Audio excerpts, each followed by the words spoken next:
Alright, so on the paint correction, first of all, you have to look at the paint job. If you have the equipment, you need to go ahead and measure. Here's where you would measure for your clear coat thickness, things of that nature, all around the vehicle. Get a real good idea of where the clear. You want an idea of what you're dealing with on paint correction. Most of the time, because most vehicles are painted with a base coat clear coat. There are a few still out there that may have the enamel type paint, where the base coat is basically mixed in with the clear coat. It's all one coat. You see some older vehicles, perhaps that have been restored or something like that, with the enamel type coats on them. You really want to know on your base coat clears. We'll concentrate on those except the bulk of what you do. You're really mostly concerned about your clear coat. What you're going to do in paint correction actually doesn't concern the primer coat or the base coat. That's your color, because you're not actually going to be dealing with those. Specifically, you want to be a clear coat expert. And you want to know just exactly to the nanometer how much clear coat you have to deal with. The more clear coat you have to deal with, the better off you are for paint correction. The less clear coat you have to deal with, the less you can do as far as paint correction and scratch removal. Because what you're actually doing in paint correction is, people like to call it polishing or compounding. Polishing is just where you make the paint shiny. That's the last step of the paint correction. That's like the icing on the cake of the paint correction procedure. When you do paint correction, I refer to it as cutting. I think it's actually a more accurate description of what is actually going on. What you're actually doing is you are taking away clear coat, a few nanometers at a time.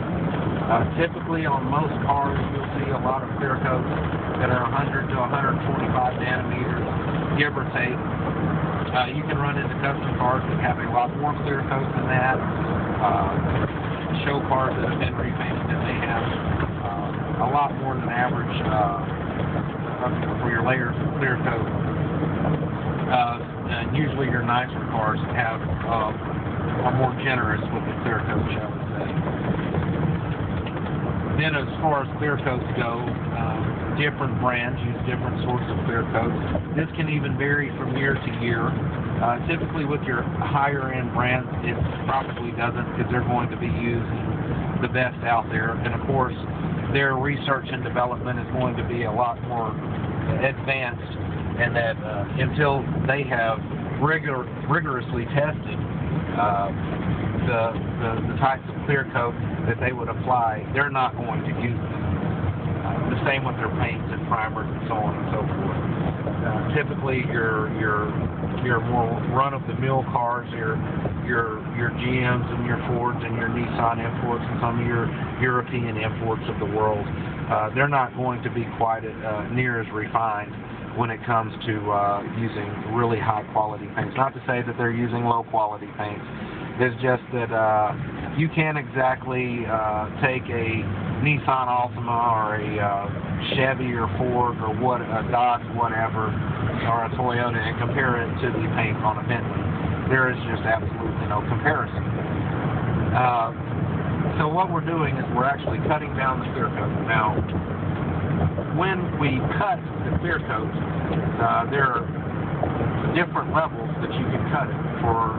You might do it with a light cut, you might do it with a medium cut, you might do it with a heavy cut, and there's different combinations. For instance, you might run across a paint job that needs just a little bit more than a heavy, so you may take a heavy compounding pad, use a medium cutting product, and there you kind of have your hybrid to be able to get the paint corrected, to re-level the paint so that you got all of the scratches and all of the different things out of the paint to where it's as perfectly level as it can be. Sometimes on your more run-of-the-mill paint jobs, they have what I call their factory orange peel. All of them have this orange peel. And you will cut that down a little bit. Actually, to properly cut it down to make it perfectly smooth, you need to use a wet sanding procedure, and that is pretty much that's the next step in paint correction after you heavy compound it, which is similar to a good heavy compound is probably similar to using like 3,000 or 4,000 grit sandpaper. Really, it just takes it down a few nanometers at a time, and that's really what you're doing. You're just kind of cutting the paint down and re-leveling it, and as you do it, you're able to see areas where you need to cut down a little bit more. There are videos online where people have the microscopic cameras that magnify the paint like 10 times, where you can go through and it will show every little thing that you might have missed when you compounded it and things like that. Very good tools to use.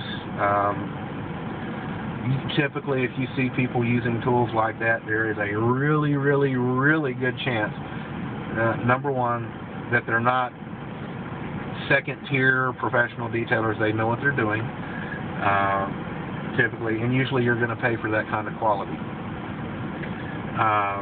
There are some that have the ability to do a really good job without that sort of equipment. They can kind of do it by feel. Usually, you're looking at a lot of labor involved in paint correction. And the thing about paint correction is you really have to know how to, it's not just you know how to use a buffer. You really better know how to use one when you do it, because the difference between taking a few nanometers of clear coat off and burning through a paint job is not that much. There's a fine line you're going to there. By design, in some instances, you will be heating up the paint job, the paint a little bit, but there is a good chance that it gets gummy, it gets softer. There's a really good chance of working it through. So you really need to know about that kind of thing. The second thing you need to know about the clear coat that you're cutting on. What can it stand? How much can it take? A little bit of this is by some good knowledge of the vehicle you're doing, by doing a little research and finding out about that. The other thing is finding out knowing what compounds you're using on it. There are a ton of different compounds, different cutting agents and things like that out there. You really want to know these real good. The best way to do it is to test them, and that's kind of your R&D on paint correction. You find old hoods and stuff and test stuff on that.